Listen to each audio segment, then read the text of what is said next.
Hello friends, माँ Saraswati classes के YouTube channel पर आप सभी का स्वागत है। मैं हूं Shivansh Dwivedi. Electronics mechanics technician exam के क्रैश कोर्स की आज ये 20 नंबर की क्लास है। और ये जो आपका क्रैश कोर्स है ये DMRC, ISRO, DRDO, IOCL, metro, railway और जितने भी प्रकार के टेक्नीशियन एग्ज़ाम होते हैं उनमें इलेक्ट्रॉनिक्स मैकेनिक जो ट्रेड है उन सभी एग्ज़ाम के लिए ये कोर्स है। तो आज की क्लास में हम रेक्टिफायर फ़िल्टर्स के बारे में पढ़ेंगे, जिसमें हम वेरियस टाइप ऑफ फ़िल्टर होते हैं जैसे shunt capacitor filter, series inductor filter, LC input filter, LCR filter और पाई फ़िल्टर। तो ये सभी फ़िल्टर आज की क्लास में हम इनको कवर करने वाले हैं।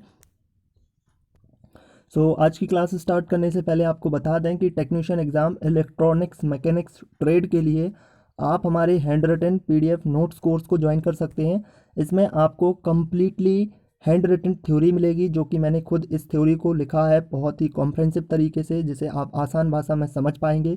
जितने भी टॉपिक हैं आपके सिलेबस में उन सभी टॉपिक्स को इसमें कवर किया जा रहा है। साथ ही साथ जो इम्पोर्टेंट एमसीक्यूज क्वेश्चंस हैं वो भी आपको इसमें मिलेंगे प्रैक्टिस के लिए। जो आपके प्रीवियस ईयर एग्ज़ाम में पूछे गए हैं वो और जो आने की संभावना है उन सभी क्वेश्चंस को इसमें इंक्लूड किया गया है। साथ ही साथ जिन भी टॉपिक से न्यूमेरिकल क्वेश्चन आते हैं, जो भी मैंने प्रीवियस ईयर के जो पेपर हैं आपके उन सभी को एनालाइज किया है, उसके आधार पर कुछ न्यूमेरिकल क्वेश्चंस भी आपको इनमें मिलेंगे। तो आप इस कोर्स को कैसे ज्वाइन कर सकते हैं, इसके लिए आपको इस व्हाट्सएप नंबर पर मैसेज करना है। बाकी की जानकारी आपको इसी पर प्राप्त होगी और इसी के माध्यम से आप जो है पीडीएफ फाइल को प्राप्त कर पाएंगे। हेलो फ्रेंड्स, वेलकम टू माँ सरस्वती क्लासेस। मैं हूँ शिवांश द्विवेदी। आज हम डायोड सर्किट के बारे में डिस्कस करने वाले हैं। इसके पार्ट फर्स्ट को हम पहले ही डिस्कस कर चुके हैं, तो उस सभी प्रकार के वीडियो को, इलेक्ट्रॉनिक्स मैकेनिक्स के जितने भी वीडियो हैं उनको आप चैनल के प्लेलिस्ट में जाकर के देख सकते हैं। जैसा कि डायोड सर्किट है, डायोड सर्किट के अंतर्गत दो सर्किट आते हैं। एक होता है आपका रेक्टिफायर और रेक्टिफायर के अलावा आते हैं आपके फिल्टर्स। रेक्टिफायर क्या होते हैं, आपको इसके पहले वीडियो में हम सारी चीज़ों को डिस्कस कर चुके हैं। इस वीडियो में हम डिस्कस करेंगे फ़िल्टर के बारे में। अच्छा, फ़िल्टर क्या होता है? जैसे आपको बताया था कि कोई भी जो रेक्टिफ़ायर होता है उसका काम क्या होता है कि एसी को डीसी में कन्वर्ट करने के लिए। लेकिन जो हमें आउटपुट पर जो डीसी मिल रही होती है ना, वो हमें प्योर डीसी नहीं मिल रही होती है, क्योंकि यहाँ पे इसमें जो जिस प्रकार के हम एलिमेंट यूज़ कर रहे होते हैं, तो उसमें कुछ एसी के कंपोनेंट आ जाते हैं जिनको हम रिपल फैक्टर कहते हैं। तो एसी के कंपोनेंट की वजह से क्या होता है कि कोई भी डिवाइस जिस पर हम डीसी को ऑपरेट करना चाहते हैं, वो डिवाइस के ख़राब होने की संभावना होती है, क्योंकि वो डिवाइस तो चलने वाला है डीसी करंट पर, लेकिन अगर उसमें थोड़ा बहुत भी एसी करंट आता है तो वो ख़राब होने की उसकी संभावना बनी रहती है। और इसी चीज़ को यानी कि इसी प्रकार से हम उस डिवाइस को बचाने के लिए हमें चाहिए होती है प्योर डीसी, यानी कि हमें एसी को रिमूव करना होता है। और एसी को रिमूव करने के लिए हम यहाँ पे क्या यूज़ करते हैं, फ़िल्टर का यूज़ करते हैं। जैसे कि नाम से ही आप समझ सकते हैं कि फ़िल्टर जो होता है उसका यूज़ वहाँ पे किया जाता है जहाँ पर हमें अनवांटेड चीज़ें नहीं चाहिए होती हैं, यानी कि ऐसी चीज़ चाहिए होती है जो बिल्कुल प्योर हो। तो फ़िल्टर जो थे वो हमारे 4 टाइप के फ़िल्टर हम इसमें यूज़ करते हैं। अच्छा, कोई भी जो सर्किट होता है ना, जो रेक्टिफायर सर्किट होता है, वो 3 स्टेप इसमें रहते हैं। जब हमें प्योर डीसी चाहिए होती है, तो 3 स्टेप इसमें यूज़ किए जाते हैं एसी को डीसी में कन्वर्ट करने के लिए। पहला स्टेप तो होता है आपका रेक्टिफायर का, सेकंड स्टेप आपका यहाँ पे होता है आपके फ़िल्टर का। फ़िल्टर का मतलब कि एसी जो कंपोनेंट आ रहे हैं, उसको रिमूव करने के लिए। और थर्ड स्टेप होता है आपका वोल्टेज रेगुलेटर का। तो अभी हम डायोड सर्किट में वोल्टेज रेगुलेटर को नहीं पढ़ेंगे, अभी सिर्फ हम फ़िल्टर तक पढ़ेंगे। और वोल्टेज रेगुलेटर जो होगा ना, वो एक अलग टॉपिक होगा। जिस प्रकार से आईसी 555 आपने पढ़ी होगी पहले से, उनको हम बाद में डिस्कस करेंगे। तो इस वीडियो में अभी हम फ़िल्टर के बारे में पढ़ने वाले हैं। फ़िल्टर जो यूज़ करते हैं वो हमारे बेसिकली 5 टाइप के फ़िल्टर यूज़ करते हैं। 5 टाइप के फ़िल्टर कैसे होते हैं? एक होता है आपका शंट कैपेसिटर फ़िल्टर, यानी कि इसको हम शंट कैपेसिटर फ़िल्टर भी कहते हैं, या फिर हम इसको कैपेसिटर फ़िल्टर ही अकेला कह सकते हैं। दूसरा होता है आपका सीरीज इंडक्टर फ़िल्टर, या फिर हम इसको इंडक्टर फ़िल्टर ही बोल सकते हैं। फिर होता है आपका LC input filter, sorry, LC choke input filter. तो ये होते हैं आपके 2 टाइप के, इनको हम आगे पढ़ेंगे डीपली। अब सभी चीज़ों को आगे चल के डिस्कस करने वाले हैं। एक होता है एलसीआर फ़िल्टर और एक होता है आपका पाई फ़िल्टर। तो जो ये 2 फ़िल्टर हैं आपके कैपेसिटर और इंडक्टर, ये बेसिक फ़िल्टर होते हैं। बाकी ये 3 फ़िल्टर जो हैं वो इन्हीं से मिलकर बने होते हैं। आगे अभी हम सब कुछ इसके बारे में डिस्कस करेंगे, आपके जितने भी फ़िल्टर हैं इनके बारे में। उससे पहले मैं आपको बता दूं कि इलेक्ट्रॉनिक्स मैकेनिक्स के टेक्निकल सब्जेक्ट के लिए जितने भी इम्पोर्टेंट क्वेश्चंस हैं, उन क्वेश्चंस को मेरे द्वारा कलेक्ट किया गया है ये 5 मॉक टेस्ट के टाइप में है, इनको हैंड रिटन किया गया है और इन मॉक टेस्ट को आप पाने के लिए इस नंबर पर व्हाट्सएप कर सकते हैं, जिसके लिए आपको 30 रुपीज़ का अमाउंट पे करना होगा और इस नंबर पे आप व्हाट्सएप कीजिएगा। यहाँ से आपको पूरी डिटेल मिल जाएगी और कैसे पेमेंट करना है, कैसे आप इन जो पीडीएफ है उनको आप प्राप्त कर सकते हैं, वो यहाँ से आपको जानकारी मिल जाएगी। सो फ्रेंड्स, सबसे पहला आता है हमारा संट कैपेसिटर फिल्टर। संट हम इसको क्यों बोल रहे हैं? क्योंकि जो कैपेसिटर है इसका यूज जो किया जा रहा है वो लोड के पैरेलल में इसका यूज़ किया जा रहा है। यहाँ पे आप देख सकते हैं जो लोड करंट यहाँ पे आ रही है या जो भी यहाँ पे लोड में हमने इक्विपमेंट लगाया हुआ है उसके पैरेलल में यहाँ पे हमने कैपेसिटर का यूज़ किया जाता है। लोड हम क्यों कह रहे हैं? लोड इसलिए कह रहे हैं क्योंकि जिस भी डिवाइस को हमें चलाना है ना, वहाँ पे हमें डीसी करंट अप्लाई करनी है, तो लोड भी वही कहलाएगा। यानी कि यहाँ पे कुछ ना कुछ ऐसा इक्विपमेंट लगा हुआ है जिसको डीसी की ज़रूरत है। अच्छा, यहाँ पे हमने कैपेसिटर का ही यूज़ क्यों किया है? इसका यूज हम इसलिए कर रहे हैं, सबसे पहले यहाँ पे एक कैपेसिटर, ये बात समझ लीजिए कि इसकी जो शंट कैपेसिटर फिल्टर होता है उसमें एक हाई लेवल यानी कि उसकी वैल्यू जो होती है वो ऐसे कैपेसिटर का उपयोग किया जाता है जिसकी वैल्यू जो है, कैपेसिटेंस जो है वो ज़्यादा होता है, वो भी आरएल लोड के शंट में, इसलिए हम इसको शंट कैपेसिटर फिल्टर कहते हैं। यहाँ पे आप देख सकते हैं कि जो कैपेसिटर हमने यहाँ पे यूज किया है वो कैपेसिटर यहाँ पे यूज किया गया है पैरेलल में, लोड के पैरेलल में इस कैपेसिटर का यूज किया गया है। तो आप यहाँ पे कैपेसिटर जो होता है ना उसका एक फंक्शन होता है, उसकी एक प्रॉपर्टी होती है। प्रॉपर्टी ये होती है कि कैपेसिटर जो है वो एसी करंट के लिए एक शॉर्ट सर्किट की तरह कार्य करता है और डीसी करंट के लिए ये एक ओपन सर्किट की तरह कार्य करता है। शॉर्ट सर्किट क्या है, ओपन सर्किट क्या है, उसको समझ लेते हैं। मान लीजिएगा ये कोई हमारा सर्किट है, यहाँ पे कुछ भी लोड लगा हुआ है और यहाँ पे मान लीजिएगा कोई भी यहाँ पे सोर्स है, वोल्टेज सोर्स है या करंट सोर्स है। तो यहाँ पे आप देख सकते हैं ये पूरी तरीके से क्लोज है। क्लोज का मतलब है कि कहीं से कट नहीं है इसमें। इसका मतलब ये क्या होगा, ये एक शॉर्ट सर्किट कहलाएगा। मान लीजिएगा यहाँ पे आपका लोड रहा है और इसके बाद यहाँ से ये ब्रेक है और ब्रेक के बाद यहाँ से ये आपका एक वोल्टेज सोर्स या करंट सोर्स जो भी है वो डीसी में अप्लाई हुआ है, तो ये होगा आपका ओपन सर्किट। तो ये चीज़ आप शायद समझ गए होंगे कि ओपन सर्किट क्या है और क्लोज सर्किट क्या है। ओपन सर्किट और क्लोज सर्किट का फंक्शन एक बार समझते हैं। आपने देखा होगा कि जो भी कैपेसिटर है उसका जो रिएक्टेंस होता है उसकी वैल्यू होती है X C is equal to, इसका फॉर्मूला होता है 1/2 पाई FC। अच्छा, ये रिएक्टेंस होता क्या है? रिएक्टेंस का मतलब है कि जैसे हम डीसी करंट के लिए रेजिस्टेंस का यूज करते हैं उसी प्रकार से एसी करंट के लिए इसमें हम रिएक्टेंस और इम्पीडेंस जैसे दो टर्म यूज करते हैं। दोनों का काम एक ही है। काम एक ही है मतलब कि करंट को अपोज करना, यानी कि ये विद्युत धारा के प्रवाह को अवरोध करने की कोशिश करते हैं, जैसे कि रेजिस्टेंस होता है यानी कि उसको कोशिश करता है। तो ये टर्म जो है वो टर्म, इनका नाम थोड़ा अलग अलग है लेकिन काम एक जैसा है। जैसे कि डीसी करंट है तो डीसी करंट में रेजिस्टेंस का काम क्या है कि वो विद्युत धारा में अवरोध उत्पन्न करने की कोशिश करेगा। उसी प्रकार से यहाँ पे एसी करंट के लिए हम जब कैपेसिटर का यूज कर रहे हैं तो उसी कैपेसिटर के लिए जो रेजिस्टेंस है उसका नाम यहाँ पे हो जाता है रिएक्टेंस, यानी कि हिंदी में बोलें तो उसका नाम हो जाता है प्रतिघात। इसी प्रकार से जब कोई इंडक्टर होता है तो उसमें उसकी जगह उसको इंडक्टेंस बोल देते हैं। इंडक्टेंस का हिंदी में मतलब होता है प्रतिबाधा, यानी कि इंडक्टेंस और रिएक्टेंस इन दोनों का काम एक ही है। इनको सिर्फ इसलिए यहाँ पे चेंज किया गया है क्योंकि जब एसी करंट की बात होती है तो इसको हम इस तरीके से बोल लेते हैं और जब डीसी की बात होती है तो वहाँ पे डीसी के लिए हम रेजिस्टेंस बोल लेते हैं। अच्छा, इनको अलग अलग क्यों बोलते हैं? तो उससे हमें ये पता चल जाता है कि अगर मान लीजिए कहीं पे हमने रेजिस्टेंस बोला तो इसका मतलब ये होगा कि उस सर्किट में जो है डीसी करंट फ्लो हो रही है। लेकिन अगर हमने कहीं बोला कि रिएक्टेंस, तो रिएक्टेंस का मतलब कि वहाँ पे जो है एसी करंट फ्लो हो रही है और वो उसको अपोज कर रहा है। और रिएक्टेंस बोला तो इससे एक चीज़ और पता चलती है कि वहाँ पे हो सकता है कैपेसिटर लगा हुआ है। हो सकता है नहीं बल्कि लगा हुआ है ये कैपेसिटर। इसी प्रकार से अगर हमने इम्पीडेंस बोला तो इम्पीडेंस का मतलब हो जाएगा कि वो वहाँ पे करंट को अपोज कर रहा है और यहाँ पे इंडक्टेंस लगा हुआ है। तो यहाँ पे आप थोड़ा सा करेक्ट कर लीजिएगा, ये इम्पीडेंस नहीं है, यहाँ पे रिएक्टेंस लिखना ना आप, ठीक है? अगर आप नोट्स बना रहे हैं तो उसमें आप रिएक्टेंस लिख लेना।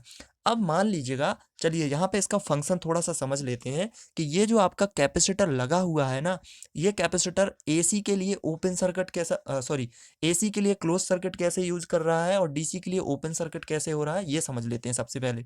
तो किसी भी रिएक्टेंस की जब वैल्यू निकालते हैं ना, तो उसका फॉर्मूला होता है XC is equal to 1/2 pi FC। आपको पता होगा कि जो एसी करंट होती है उसकी जो फ्रिक्वेंसी होती है वो 50 हर्ट्ज होती है, यानी कि 50 हर्ट्ज जो है वो फ्रिक्वेंसी होती है। ये हमारे इंडिया की जो भी एसी करंट है ना उसकी फ्रिक्वेंसी है। जैसे कि अगर हम यूएसए की बात करें तो वहाँ पे 60 होती है। ये डिपेंड करती है अलग अलग कंट्री पे। हमारे देश में जो है वो 50 हर्ट्ज की जो है फ्रिक्वेंसी की एसी करंट सप्लाई होती है। कहीं पे भी आप चले जाएं भारत में किसी भी कोने में, वहाँ पे 50 हर्ट्ज की ही आपको एसी करंट मिलेगी। तो ये 50 हर्ट्ज की जब हम यहाँ पे वैल्यू रखते हैं ना, तो ये क्या होगा, अगर नीचे की वैल्यू ज़्यादा है और ये देख सकते हैं आप ये बटे में है, तो इसका मतलब ये होगा कि XC की वैल्यू होगी जो बहुत ही कम आएगी। उसी प्रकार से DC क्या होता है, आपको एक चीज़ और थोड़ा सा समझ लीजिएगा सबसे पहले, इसको समझने से पहले, कि जो AC करंट होती है ना उसकी हम इस प्रकार से साइकिल बनाते हैं। इसका मतलब क्या है कि ये एक फ्रिक्वेंसी में है, लेकिन हम DC को बनाते हैं ना तो वो इसको बिल्कुल सीधा बना देते हैं। सीधा बनाने, ये जो सीधे बन रही है ना आपकी ये लाइन, इसका मतलब है कि ये बिल्कुल प्योर DC है, इसमें बिल्कुल भी रिपल नहीं है, ये बिल्कुल प्योर DC ही है।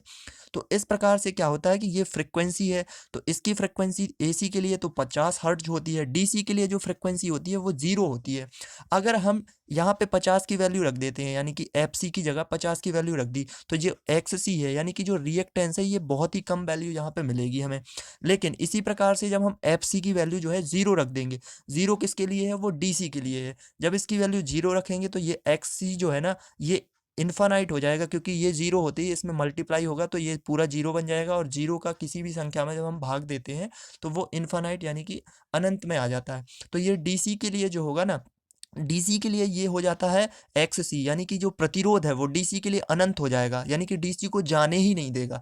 जाने ही नहीं देगा का मतलब है कि वो एक ओपन सर्किट की तरह काम करेगा। जैसे मान लीजिए कि कोई एक ये इस प्रकार से सर्किट है, इस प्रकार से आप देख रहे हैं कि ये बीच में ब्रेक है, बीच में टूटा हुआ है, इसका मतलब यहाँ पे करंट ही नहीं फ्लो हो रही है, करंट बिल्कुल जा ही नहीं रही है। इसका मतलब क्या हुआ कि वहाँ पे अगर ये इस तरीके से यहाँ पे जो है इन्फानाइट हो जाता है। इन्फानाइट किसके लिए, DC करंट के लिए। तो ये यहाँ पे वापस जाने ही नहीं देगा, बिल्कुल भी नहीं जाने देगा, ये इस तरीके से ब्रेक कर देगा। उसी प्रकार से जो XC की वैल्यू है ना, ये बिल्कुल लगभग 0 के बराबर हो जाती है। किसके लिए, AC करंट के लिए। 0 तो नहीं होती पर लगभग 0 के बराबर ही हो जाती है। तो ये एक क्लोज सर्किट की तरह हो जाता है, यानी कि पूरी तरीके से बंद ही हो गया। बंद हो गया तो यहाँ से आया और यहाँ से वापस निकल गया। तो यहाँ पे क्या हुआ, अब एक चीज और समझिए कि आपको पहले ही बताया था मैंने कि रेक्टिफायर में क्या होता है, प्योर DC नहीं आ रही होती है। प्योर DC नहीं आ रही है और हमें प्योर DC ही चाहिए, तो इसके लिए हमने यहाँ पे इसको यूज़ किया। अब आप देखेंगे कि रेक्टिफायर से यहाँ से तो इसने रेक्टिफायर किया, DC करंट को निकालना शुरू किया, और DC के साथ साथ ही कुछ भी इसमें AC भी निकल रही है। तो जब ये यहाँ पर क्या होगा कि AC करंट आ रही है तो AC के लिए ये पूरी तरीके से बंद हो गया है, बंद हो गया है। अब आप एक चीज़ बताइए कि आपके पास दो तरीके के रूट हैं, दो तरीके की जगह है, यानी एक ये शॉर्ट है और एक ये थोड़ा सा लॉन्ग है। यानी एक डिस्टेंस आपके पास इसको मैं थोड़ा सा कलर करके बताता हूँ। एक डिस्टेंस आपकी इतनी है, आपको मान लीजिएगा, चलिए एक बार फिर से दूसरी जगह से देखते हैं। यहाँ से आपको इतने रास्ते पर जाना है, ठीक है, और वापस इस तरीके से है। इस पॉइंट से चले आप, इस पॉइंट से चलने के बाद आप इतना पूरा घेर रहे हैं, यानी कि इतना पूरा रास्ता तय कर रहे हैं। लेकिन अगर इसी पॉइंट से आप बिल्कुल यहाँ पे इस तरीके से चले गए, चलिए दूसरी तरीके से समझ लीजिए। मान लीजिएगा मैंने ये एक रास्ता बनाया, यहाँ पे यहाँ से चल के आपको इस पॉइंट तक जाना है, तो आप एक ये रास्ता है आपके पास और एक ये रास्ता है आपके पास, तो आप कौन सा रास्ता चूज करेंगे, जो शॉर्ट है, बिल्कुल जो बिल्कुल नज़दीक पड़ेगा आपको। इसी प्रकार से जब यहाँ पे AC करंट आएगी ना, तो AC करंट के लिए क्या होगा, हमने यहाँ से फॉर्मूले से ही देखा, और वैसे भी आपको बता दिया कि कैपेसिटर जो है AC के लिए ओपन सर्किट नहीं, सॉरी क्लोज सर्किट की तरह कार्य करता है। तो ये यहाँ पे क्लोज सर्किट हो जाएगा और उसके पास जो है ये शॉर्ट रास्ता मिलेगा, शॉर्ट रास्ता मिलेगा, तो AC यहाँ से आएगी और यहीं से वापस निकल जाएगी। इसी प्रकार से जब DC करंट होगी ना, तो ये ओपन सर्किट हो जाएगा, यानी कि यहाँ पे कुछ भी नहीं है, बीच में ब्रेक हो गया तो डीसी को फिर सीधा जाना है तो फिर कहाँ जाएगा, यहाँ पे जो लोड जो भी हमने इक्विपमेंट लगाया हुआ है ना उसके वहाँ पे लोड मिल जाएगा, तो ये डीसी हो जाएगा। तो इसका मतलब क्या हुआ कि जो एसी आ रही थी उसको वापस कर दिया और डीसी आ रही थी उसको हमने अपने लोड पर ले लिया। तो इस प्रकार से क्या हुआ कि रिपल जो था एसी का जो एलिमेंट आ रहा था वो हमें हमारे लोड पर नहीं मिला, तो उसकी वजह से हम अपने लोड को प्योर डीसी के तौर पे यूज कर सकते हैं। तो ये तो समझा हमने इस फॉर्मूले के आधार पर इस सारी चीज़ों को। अब एक दूसरा तरीका भी होता है। दूसरा तरीका क्या है कि जब एसी करंट यहाँ पे आती है ना, तो एसी को जो है कैपेसिटर का एक फंक्शन होता है कि वो चार्ज को स्टोर करता है, यानी कि जो आवेश है उसको थोड़ी देर के लिए संग्रहित करने करने लगता है। अभी हम यहाँ पे कैपेसिटर के बारे में नहीं पढ़ रहे हैं, जब हम कैपेसिटर के बारे में पढ़ेंगे तो वहाँ डीप में पढ़ेंगे कैपेसिटर को। अभी सिर्फ इतना समझिए कि जो कैपेसिटर होता है ना वो चार्ज को स्टोर कर लेता है थोड़ी देर के लिए। तो जैसे ही यहाँ पे एसी करंट आएगी ना, एसी करंट आएगी तो ये थोड़ी देर के लिए इसको चार्ज कर लेगा। और जैसे ही आपको पता होगा कि जो रेक्टिफायर होते हैं ना वो थोड़ी देर के लिए एक एक टाइम के लिए, अगर हम फुल वेव रेक्टिफायर का यूज़ कर रहे हैं मान लीजिएगा, तो एक टाइम के लिए पहला डायोड यूज़ होगा तो दूसरा डायोड बंद हो जाएगा, फिर दूसरा डायोड यूज़ होगा तो पहला वाला बंद हो जाएगा। तो इस प्रकार से क्या होता है कि थोड़ा सा टाइम बीच में खाली हो जाता है, जिसमें क्या होता है कि करंट मिलती ही नहीं है। उसी को कहा जाता है कि वो एसी के कंपोनेंट दे रहा है, यानी कि हमें कहीं न कहीं उसकी फ्रीक्वेंसी चेंज कर रहा है, लेकिन हमें चाहिए प्योर डीसी, यानी कि इस प्रकार से लाइन। लेकिन अगर थोड़ा-सा भी चेंज हो रहा है ना, तो वो फ्रीक्वेंसी आ जाती है, फ्रीक्वेंसी की वजह से ही वो एसी के एलिमेंट कहलाने लगते हैं। तो क्या होगा कि यहाँ पे एसी एलिमेंट आएगी जिसकी वजह से ये कैपेसिटर थोड़ी देर के लिए चार्ज हो जाएगा। कैपेसिटर जैसे ही चार्ज हो जाएगा, फिर उसके बाद क्या होगा कि जैसे ही वो टाइम रहेगा जिसमें करंट बिल्कुल भी नहीं आ रही है, तो उस टाइम पे ये इसको डिस्चार्ज करने लगेगा। तो इसका मतलब ये है कि जितना भी टाइम ड्यूरेशन हो रहा था, जिस टाइम पे हमें करंट नहीं भी मिल रही थी, तो उस टाइम पे जो करंट है वो हमें कैपेसिटर की वजह से मिलने लगी। तो यहाँ पे जो है ना वो एक कांस्टेंट वैल्यू मिली जिसमें कोई भी चेंज नहीं हुआ। और कांस्टेंट वैल्यू का मतलब है कि अभी हमने थोड़ी देर पहले आपको बताया कि जो डीसी है वो बिल्कुल कांस्टेंट होती है, सीधी होती है, टाइम के अकॉर्डिंग बिल्कुल चेंज ही नहीं हो रही है। लेकिन जो एसी होती है वो टाइम के अकॉर्डिंग चेंज होती है, इस प्रकार से, सॉरी, कुछ इस प्रकार से। तो ये हो गया आपका एसी और ये हो गया आपका डीसी। डीसी बिल्कुल टाइम के अकॉर्डिंग चेंज ही नहीं हो रहा है, तो इसका मतलब ये हुआ कि हमें इस पे जो है प्योर डीसी मिलने लगी है। तो ये हो गया आपका, दोनों तरीके से आपको मैंने बता दिया कि फॉर्मूला के बेस पे कैसा इसको क्यों यूज़ किया गया, और अगर कैपेसिटर को हमने व्यावहारिक तौर पे यूज़ किया तो क्यों यूज़ किया गया। तो दोनों मेथड आपको बता दी। आई होप कि आपको यहाँ पे समझ आ गया होगा। और इसी प्रकार से ये सारी चीज़ें मैंने यहाँ पे थ्योरी के तौर पे लिख दी हैं। जो लोग नोट्स बना रहे हैं वो थोड़ी देर के लिए वीडियो को पॉज़ कर सकते हैं और नोट्स को आसानी से बना सकते हैं। एक बार इसको हम फंक्शन के आधार पे इसको ग्राफ के तौर पे देख लेते हैं एक बार। क्या होता है कि जैसे ही हमने कैपेसिटर को लगाया तो कैपेसिटर जो है वो थोड़ी देर के लिए चार्ज हो गया। चार्ज किस ड्यूरेशन में दिखा रहा है, जो ए बी की स्टेज है ना, ये थोड़ी देर के लिए ए पॉइंट और बी पॉइंट है। इसका मतलब हो गया कि यहाँ पे कैपेसिटर चार्ज हो गया। जैसे ही थोड़ी देर के लिए वहाँ पे टाइम ड्यूरेशन बंद हुआ, यानी वहाँ से हमें करंट नहीं मिली, तो फिर ये कैपेसिटर खुद ही डिस्चार्ज होता है। और कैपेसिटर खुद ही डिस्चार्ज होगा तो यहाँ पे क्या होगा कि थोड़ी देर के लिए हमें इसके आरएल लोड पर करंट भी मिलने लगी, वो भी कैपेसिटर की वजह से। तो ये एक हिसाब से आप देख सकते हैं कि जो डीसी मिल रही है ना हमें, ये डीसी प्योर तो नहीं है, पर थोड़ी सी इसका आप देख सकते हैं कि इसमें रिपल जो है वो कम हो गया है। एक हिसाब से ये बिल्कुल कांस्टेंट लाइन की तरह हमें मिलने लगी है। यही इसका जो है वो कैपेसिटर जो है शंट कैपेसिटर फिल्टर के तौर पे कहलाने लगा। तो ए बी पॉइंट जो है, ए बी पॉइंट का मतलब है कि ये कैपेसिटर चार्ज हो रहा है, और बी सी पॉइंट का मतलब है कि यहाँ पे कैपेसिटर जो है वो डिस्चार्ज हो रहा है। और जिस तरीके से कैपेसिटर डिस्चार्ज होता है ना, उसी को हम टाइम कांस्टेंट कहते हैं। उसी वैल्यू को, जिस टाइम पर कैपेसिटर डिस्चार्ज हो रहा है उस टाइम को हम कांस्टेंट टाइम कहते हैं। क्यों कहते हैं, अब इधर भी एक पॉइंट इसको समझिए थोड़ा सा। टाइम कांस्टेंट को थोड़ा सा समझिए। यहाँ पे देखिए, आपको मैंने बताया कि कुछ देर के लिए जैसे ही कैपेसिटर आपका चार्ज हुआ तो थोड़ी देर में ये डिस्चार्ज होने लगता है, क्योंकि वहाँ से आपकी करंट नहीं आ रही होती है। और मान लीजिएगा ये अगर टाइम बहुत कम है, बहुत कम है, इसका मतलब अगर कैपेसिटर जो है वो बहुत कम समय में डिस्चार्ज हो रहा है, तो इसका सॉरी, यहाँ पे ये समझिए कि कैपेसिटर जो है उसको डिस्चार्ज होने में थोड़ा सा टाइम जो है वो ज़्यादा लग रहा है। तो इसका मतलब ये है कि ये जो वैल्यू है, लाइन देख रहे हैं, ये ज़्यादा डिक्रीज नहीं होगी। ज़्यादा डिक्रीज नहीं होगी तो इसका मतलब ये है कि यहाँ पे हमें एसी जो है वो रिपल होने लगेगी, एसी कंपोनेंट रिपल होने लगेंगे। और जो टाइम कांस्टेंट होते हैं ना, वो कैपेसिटर प्लस जो करंट लोड करंट है ना उसके मल्टीप्लाई के बराबर होता है।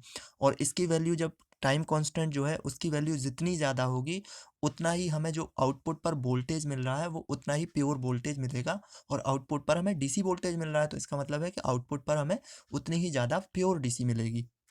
ये आप यहाँ पे देख सकते हैं, यही सारी बातें यहाँ पे भी लिख दी हैं, तो इनको भी आप वीडियो को पॉज करके आराम से इनके नोट्स को आप लिख सकते हैं। फिर होता है हमारा दूसरा टाइप का फिल्टर जिसको हम कहते हैं series inductor filter. Series inductor filter क्यों कह रहे हैं, क्योंकि यहाँ पे सबसे पहले तो इसको इंडक्टर फिल्टर क्यों कह रहे हैं, क्योंकि यहाँ पे एक इंडक्टर का यूज़ किया गया है। और सीरीज क्यों कह रहे हैं, क्योंकि यहाँ पे जो इंडक्टर का यूज़ किया गया है वो लोड के अगर कंपेयर इसके अकॉर्डिंग देखा जाए तो इसमें जो लोड के सीरीज में इसका यूज़ किया जा रहा है, इसलिए हम इसको कभी कभी इंडक्टर फिल्टर भी कह देते हैं, या फिर हम उसको सीरीज इंडक्टर फिल्टर भी कह देते हैं, या फिर इसको एल टाइप फिल्टर भी कह देते हैं। तो इस प्रकार से ये हो जाता है आपका सीरीज इंडक्टर फिल्टर। इसमें क्या है कि इसमें इंडक्टर जो कॉइल लगी हुई है ये आप देख सकते हैं, जिसको हम चोक कॉइल भी कहते हैं, ये आरएल की श्रेणी क्रम में लगी हुई है। और इस आरएल का जो यूज़ है, यानी कि आरएल में जो हम चोक का यूज़ कर रहे हैं, जो कुंडली है उसका यूज़ क्यों कर रहे हैं, जो ये कुंडली होती है, यानी जो भी इंडक्टर होता है ना उसका एक प्रॉपर्टी होता है। उसकी प्रॉपर्टी ये होती है कि उसके अंदर जो भी करंट फ्लो हो रही है ना, तो वो करंट के अगर मान में कोई भी चेंज हो रहा है तो उसके मान के चेंज के लिए अपोज करता है, उस करंट के मान को चेंज होने नहीं देता है। यही इसकी ये प्रॉपर्टी होती है, इसीलिए हम इसमें जो है एक इंडक्टर का यूज़ कर रहे होते हैं। तो आइए इसको फंक्शन को एक बार समझते हैं। आपको पता है कि जो एसी करंट है वो किस प्रकार का करंट है, एक इस तरीके से चेंज होने वाला करंट है, वेरिएबल करंट है, जिसकी अपने आप में एक फ्रिक्वेंसी है। और अगर हम इंडिया की फ्रिक्वेंसी की बात करें तो ये 50 हर्ट्ज है।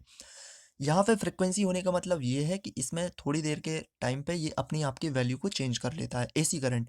तो जो इंडक्टर होता है ना उसके अंदर मैंने आपको अभी थोड़ी देर पहले बताया कि इसकी जो प्रॉपर्टी है वो ये प्रॉपर्टी है कि ये अपने अंदर जो करंट की वैल्यू है ना, अगर उसकी वैल्यू चेंज हो रही है तो उसके चेंज होने की वैल्यू को चेंज नहीं होने देता है। ये इसकी प्रॉपर्टी है, वैल्यू को चेंज नहीं होने देता है। तो यहाँ से आपकी जब एसी करंट आती है ना, तो ये थोड़ी देर के लिए अपने अंदर करंट को यानी कि जो इसकी एनर्जी है, सॉरी करंट नहीं बल्कि एनर्जी को थोड़ी देर के लिए स्टोर करने लगता है।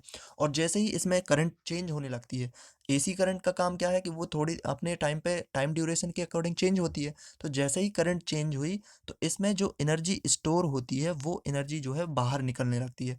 और यहाँ पे लोड पे चाहिए हमें बिल्कुल कांस्टेंट करंट। तो जो टाइम ड्यूरेशन था जिसमें हमें रिपल मिल रहा था, उसका मतलब ये हुआ कि यहाँ पे हमें जो वोल्टेज मिलने लगा या जो भी करंट मिलने लगा वो एक कांस्टेंट करंट मिलने लगा। तो इस प्रकार से आपका यहाँ पे ये इंडक्टर का यूज़ किया जाता है। इसी मेथड को हम फॉर्मूले के माध्यम से देखें तो जो इंडक्टर होता है ना उसका इम्पीडेंस जो निकालते हैं वो हम इसकी वैल्यू से निकालते हैं, XL is equal to 2 pi F L. F L का मतलब क्या है कि एफ एल ये फ्रिक्वेंसी है। आपको पता है कि एसी के लिए जो फ्रिक्वेंसी है वो 50 हर्ट्ज है। जब हमने इसकी वैल्यू यहाँ पे अप्लाई की तो ये 50 हर्ट्ज हुआ, तो इसकी वैल्यू जो है वो बढ़ेगी, यानी कि एसी के लिए इसकी वैल्यू बढ़ गई। बढ़ने का मतलब है कि ये इम्पीडेंस, यानी कि एसी के लिए इम्पीडेंस का मतलब है कि रजिस्टेंस ही एसी के लिए हम इम्पीडेंस का यूज़ करते हैं, यानी कि रजिस्टेंस ही जो है ना वो एसी के लिए इम्पीडेंस कहलाता है। तो ये इम्पीडेंस बढ़ा यानी कि रजिस्टेंस बढ़ा, रजिस्टेंस बढ़ने का मतलब है कि वो करंट को जाने नहीं देगा। इसी प्रकार से जब हम डीसी करंट की बात करते हैं तो डीसी करंट में फ्रिक्वेंसी जो होती है वो ज़ीरो होती है, और ज़ीरो होने की वजह से क्या होगा कि ये पूरी की पूरी वैल्यू जो है वो ज़ीरो हो जाएगी। ज़ीरो हो जाएगी इसका मतलब क्या है कि डीसी के लिए जो इम्पीडेंस हो जाएगा ना वो बिल्कुल ज़ीरो हो जाएगा। ज़ीरो हो जाएगा तो इसका मतलब ये है कि डीसी को वो पास कर देगा।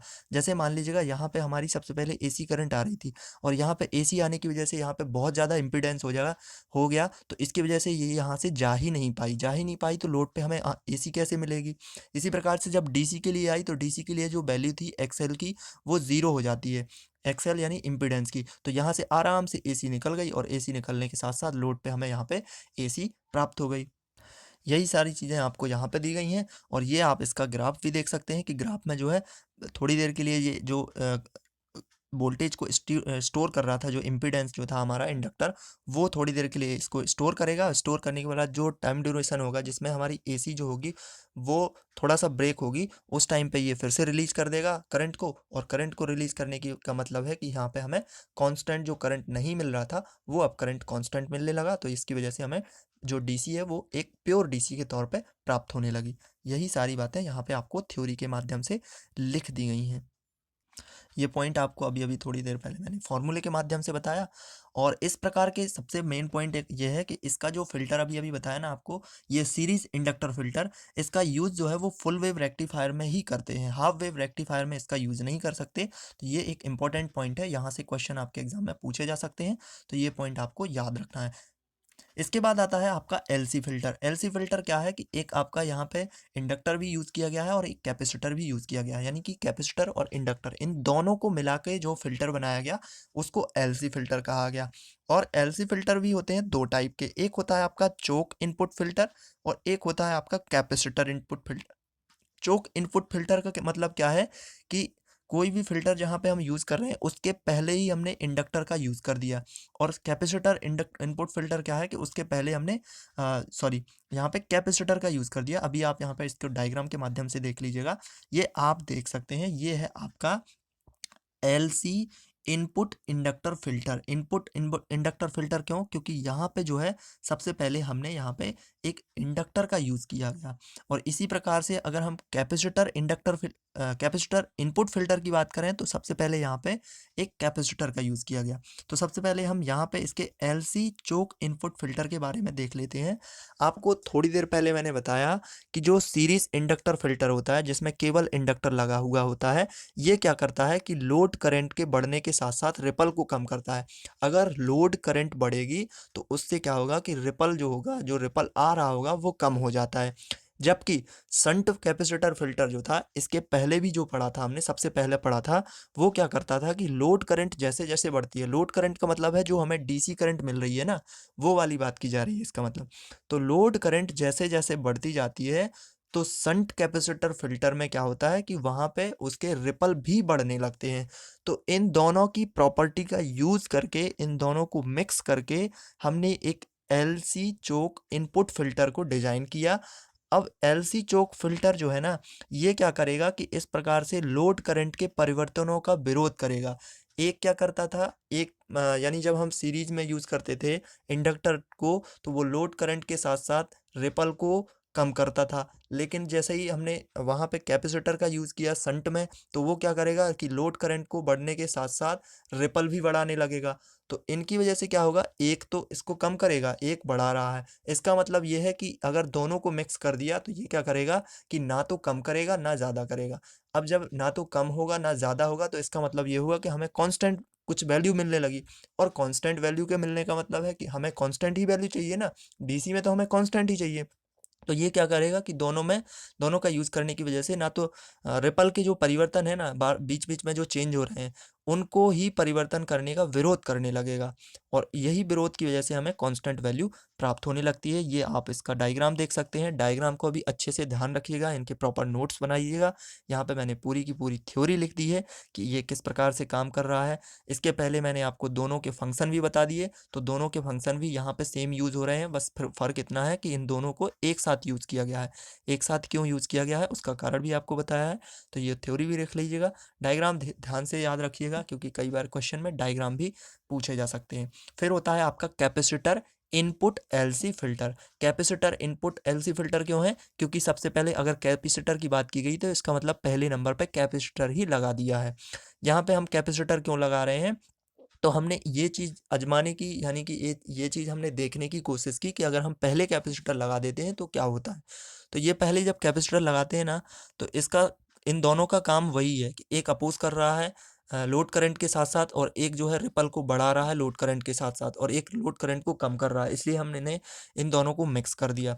लेकिन यहाँ पे अगर हम पहले जो इनपुट में कैपेसिटर लगा देते हैं ना, तो ये क्या करेगा कि फिर इसका यूज़ सिर्फ हम हाफ वेव रेक्टिफायर में ही कर पाएंगे। क्योंकि जो कैपेसिटर की वजह से अगर ये यहाँ पे इस तरीके से लग जाता है तो ये करंट को पल्स में प्रोवाइड करने लगता है। ये आप देख सकते हैं, जो करंट लोड पर मिल रही है ना, वो पल्स के फॉर्मेट में मिलने लगेगी, जिसकी वजह से जो यहाँ पे आपका ये रेक्टिफायर में जो ट्रांसफार्मर लगा होता है ना, इसकी फुल एफिशिएंसी नहीं मिल पाती है, हमें इसकी फुल जो एफिशिएंसी है वो नहीं मिल पा रही है। इस वजह से हम इसको जो है हाफ वेव रेक्टिफायर में ही यूज़ करते हैं, क्योंकि हाफ वेव रेक्टिफायर जो है वो रुक रुक के करंट प्रोवाइड करता है, क्योंकि इसमें सिर्फ एक ही जो रेक्टिफायर में सॉरी एक ही डायोड यूज़ होता है। तो यहाँ पे आप इसका कॉन्सेप्ट आई होप समझ गए होंगे। और दूसरा कारण यहाँ पे देख सकते हैं कि जो इंडक्टर लगा हुआ है ना, ये भी क्या वोल्टेज ड्रॉप के कारण आउटपुट वोल्टेज की वैल्यू को कम करता है, इसलिए हम सिर्फ इसको हाफ वेव रेक्टिफायर के लिए ही यूज़ करते हैं। तो क्वेश्चन ध्यान रखना, क्वेश्चन ये भी पूछ सकते हैं कि ऐसा कौन सा फ़िल्टर है, एलसी फ़िल्टर है, जिसका यूज़ हम हाफ वेव रेक्टिफायर में करते हैं। तो वो आपको याद रखना है कैपेसिटर इनपुट फ़िल्टर का। और फुल वेव रेक्टिफायर में किसका यूज़ करते हैं, तो वो यहाँ पे आपका एलसी चोक इनपुट फ़िल्टर में। चोक इनपुट कैसे आया आपका, अगर हमने पहले इंडक्टर को लगा दिया तो ये एलसी में हो जाएगा, यानी कि इसको इंडक्टर चोक कह देंगे। और अगर हमने कैपेसिटर पहले लगा दिया तो इसको हम फिर कैपेसिटर के नाम से कैपेसिटर इनपुट फ़िल्टर कह देंगे। तो इस प्रकार से ये आपका ये फ़िल्टर होता है। फिर आपका एक और फ़िल्टर को डिज़ाइन किया गया जिसको हमने पाई फ़िल्टर कहा। पाई फ़िल्टर क्यों कहा, क्योंकि इसकी जो डिज़ाइन है वो लगभग पाई की तरह है। ये देख सकते हैं आप, एक जो कैपेसिटर है वो यहाँ पे लोड करंट के इस तरीके से आप देख सकते हैं इनपुट में ही पैरेलल में लगा हुआ है, और दूसरा जो कैपेसिटर है वो इम्पीडेंस के बाद, यानी कि इंडक्टेंस के बाद सॉरी, उसके बाद भी लोड के पैरेलल में लगा हुआ है। तो इन दोनों को कॉम्बिनेशन बनाने के बाद ये पाई फिल्टर हो गया। इनका काम भी वही है, हाफ वेव रेक्टिफायर में ये भी यूज़ होगा, क्योंकि यहाँ पे भी करंट जो होगी वो पल्स के फॉर्मेट में मिलेगी। पल्स के फॉर्मेट में करंट मिलने की वजह से हमारा जो ट्रांसफार्मर है उसकी जो करंट होती है, उसकी जो एसी है, उसकी जो सॉरी उसकी जो एफिशिएंसी है वो कम हो जाती है। एफिशिएंसी की कम होने की वजह से वहाँ से हमें एसी में प्रॉब्लम होने लगती है। इस वजह से हम इसको, जहाँ पे हमें रुक रुक के करंट चाहिए होती है, यानी रुक रुक के करंट हमारा हाफ वेव रेक्टिफायर ही देता है, तो वहाँ पे इसको रिपल को हटाने के लिए हम पाई फिल्टर का यूज़ करते हैं। पाई फिल्टर में हम दो प्रकार के कैपेसिटर का यूज़ करते हैं। दूसरी चीज़ यहाँ पे ये हाफ वेव रेक्टिफायर में इसलिए भी यूज़ होता है क्योंकि जो इंडक्टर लगा हुआ है ये वोल्टेज ड्रॉप को बढ़ाता है, और वोल्टेज ड्रॉप के बढ़ाने की वजह से आउटपुट पर जो वोल्टेज मिलेगा वो हमें लो वोल्टेज मिलेगा। तो ये एक इसका ये भी फैक्ट होता है। तो इसलिए हम इसके लिए सिर्फ और सिर्फ हाफ वेव रेक्टिफायर का यूज़ करते टाइम जो पाई फिल्टर है उसका यूज़ रिपल को हटाने के लिए करते हैं। उम्मीद है कि आपको ये जो वीडियो में डिस्कस किया गया है, जितने भी प्रकार के फ़िल्टर बताए गए हैं, ये सारी की सारी चीज़ें आपको समझ आई होंगी। और फिर भी अगर आपका कोई भी डाउट है तो आप कमेंट ज़रूर करिएगा। वहाँ पे हम या तो आपका रिप्लाई करेंगे, या फिर आपका पॉसिबल होगा तो एक डाउट सेशन का वीडियो बनाएँगे। उसमें आपके जितने भी टाइप के डाउट होते हैं उनको अलग ही वीडियो में लेकर के आएँगे, जिसमें आपको डाउट होगा तो उसको अगर आपका डाउट होगा तो उसको लेकर के वीडियो बनाया जाएगा, और उसमें आपको सारी चीज़ें क्लियर की जाएँगी। और फ्रेंड्स, इलेक्ट्रॉनिक्स मैकेनिक्स के जो टॉप इम्पॉर्टेंट क्वेश्चंस हैं जो कि आपके एग्ज़ाम में आने की जिनकी ज़्यादा संभावना है या आ सकते हैं, ये टेक्निकल क्वेश्चन है। इनको मॉक टेस्ट के तौर पे हमने कलेक्ट किया है। ये पूरे के पूरे हैंड रिटन है, पीडीएफ फॉर्मेट में है। और ये इनको प्राप्त करने के लिए आप इस नंबर पर व्हाट्सएप करिएगा। इसमें आपको 30 रुपीज़ का अमाउंट पे करना होगा। यहाँ से आपकी पूरी जानकारी मिल जाएगी कि कैसे पेमेंट करना है और कैसे आपको पीडीएफ प्राप्त करनी है। अगर आप चैनल पर नए हैं, सब्सक्राइब ज़रूर करना, बेल आइकन को प्रेस करना, ताकि आपको वीडियो की नोटिफिकेशन मिल सके। और अगर आप इस वीडियो को आपको पसंद आया हो तो लाइक ज़रूर करना, और अपने फ्रेंड्स के साथ भी शेयर ज़रूर करना। Thank you for watching.